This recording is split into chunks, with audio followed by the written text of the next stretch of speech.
If you're a gamer who frequents the purple rabbit hole that is Twitch TV, you might look at eSports as a team affair. A fairy tale ending for gamers who harness the power of synergy to compete at the highest level and make a living from their hobby. Fuck you, League. Are you sure you want to log out? Yes. That was supposed to be the inspirational clip. As many of us know, the path to the big money contracts, the bright lights of the stage, and the bro hugs in endless confetti showers is paved by thousands of hours spent in front of a screen. But that's the peak of competitive play. It's unlikely you witnessed the journey most of these stars underwent to get there, but you have experienced the climb yourself. A seemingly futile, lonely trek. A spiritual ascent that, to some, might even appear masochistic. Of course, the treacherous, oftentimes infuriating path that I'm talking about is solo queue. So I need 2 more wins. Lost the next one. Need 3. Lost. Need 4. Lost. 5. Lost. Lost. Lost. Lost. Lost. Fall back. Move. Move! Leaf, move! I got the kill. What do you mean you got me killed? That's what you did! There's a line behind. The amount of times I've been asleep, the amount of fucking times I'm just like, yo, what's up, cut? And I won. And I said one! Both won! Boy! Okay, that's it. I'm done.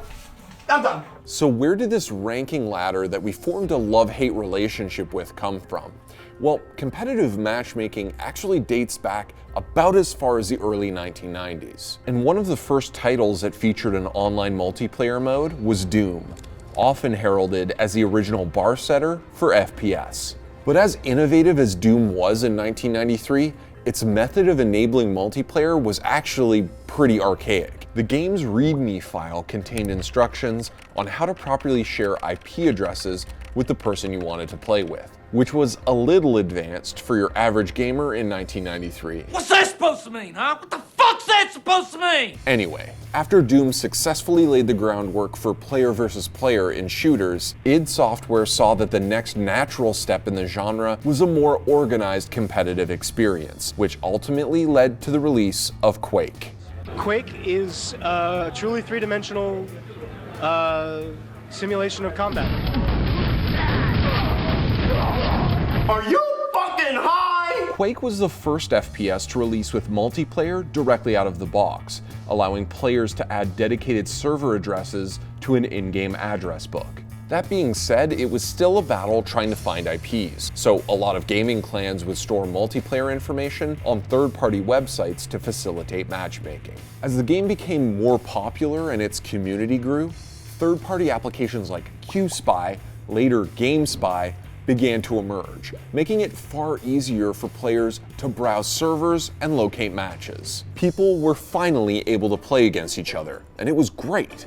Quake is carnage. Carnage is good. Well, aside from the fact that there was no gauge for how good you actually were. The absence of a leaderboard system was the missing ingredient from the competitive online gaming experience. id Software recognized the demand for that following Quake's launch, which they then followed up with Quake World. It's just Quake with better network play. It has a few nicer features where the status is changed. It has persistent user accounts where your ranks are tracked through everything, but the gameplay is exactly what it is right now. Quake World's ranking system incorporated an overall frag count for players, frags per minute, and longest uninterrupted Quake game, among other stats. While Quake World was an innovative glimpse into the future for competitive gaming, it still didn't help players fully understand how they stacked up against one another. But the answer to this question eventually surfaced in the early 2000s, with the introduction of matchmaking ranked systems. Major titles like Warcraft 3: The Frozen Throne and Halo 2 blazed a trail for the popularization of ranked online multiplayer, establishing number-based tiers which reflected a player's capability within the overall community. These gradings became badges of honor or brands of shame for gamers, and set the tone for the rank-obsessed culture that persists to this day. But the ways we track those rankings have changed. Some games adopted an old chess ranking system developed by a Hungarian-American physicist named Armpad ELO. That can't be right. Oh, RPAD ELO. Anyway, the ELO system assigns a rating to each participant before a match based on their game history. That rating is then altered based on the ranking of their opponent and the outcome of the match. This way, players who are underdogs heading into a match are less impacted by a negative outcome. That said, the ELO system, despite its benefits in individual focus games like StarCraft and Street Fighter, is not necessarily ideal for team-based esports. Because if you lose a coin flip and get a player who just doesn't feel like playing, it's a loss.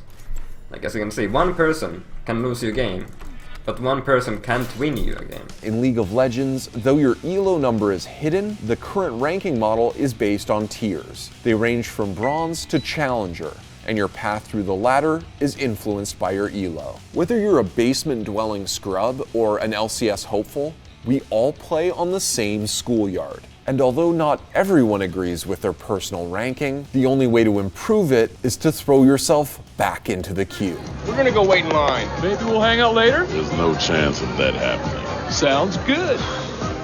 And as frustrating as the slippery runged ladder might be, the true test of solo queue lies not just in ascending it, but in remaining sane while doing so. Every game, I literally pop off, I'll carry, I'll smash my lane, I'll shot call, I'll give us the exact ways to win.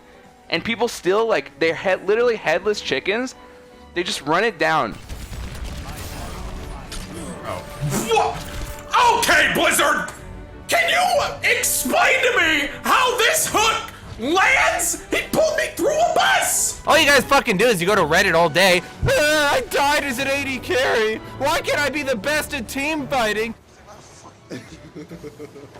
Don't say fake if it's not a fucking fake, you idiot! Fuck you! Eat shit and die! Alright, I'm leaving now. Catch you guys later. GG's. Fuck this game. I'm out of here. Everybody can suck my fucking wiener. And the best at laning, and the best at 1v1, and the best late game and early game and mid game. I'm about to die, guys. I fucking shot! Fuck this game! M6464, thank you for the sub. So frustrating, dude. It's so fucking frustrating. The place solo queue holds in the esports era is pretty ironic. We've got all these built-out team esports, but the only way to make it to the top of the ladder is to sit alone at your computer and tilt off the face of the earth until it happens. It's in that toxic mosh pit that you must rely upon your team to help you get where you want to be. And that can be difficult when you keep being put in matches with a Teemo 1 trick as your AD carry, or when some jackass loses your team the round by throwing a frag grenade into the hostage room, or having to turn another blind eye to another teammate trying to play techies to any success again. Boom shakalaka, bitch! Or when one of your teammates is more interested in being toxic in quick chat than making important saves. And don't even get me started on Overwatch with these Genji and Hanzo mains who... Josh, are you alright, man? You sound like you're getting upset. Upset? I fucking love this shit. Yeah. I feel like you need to be more agitated. More agitated. Yeah. And don't even get me started.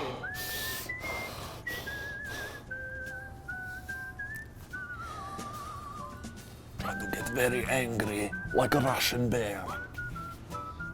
Can you imagine a bear awoken in the winter by someone and he's so angry? And he's like, oh, I will kill you now, like tiny rabbit. Anyways,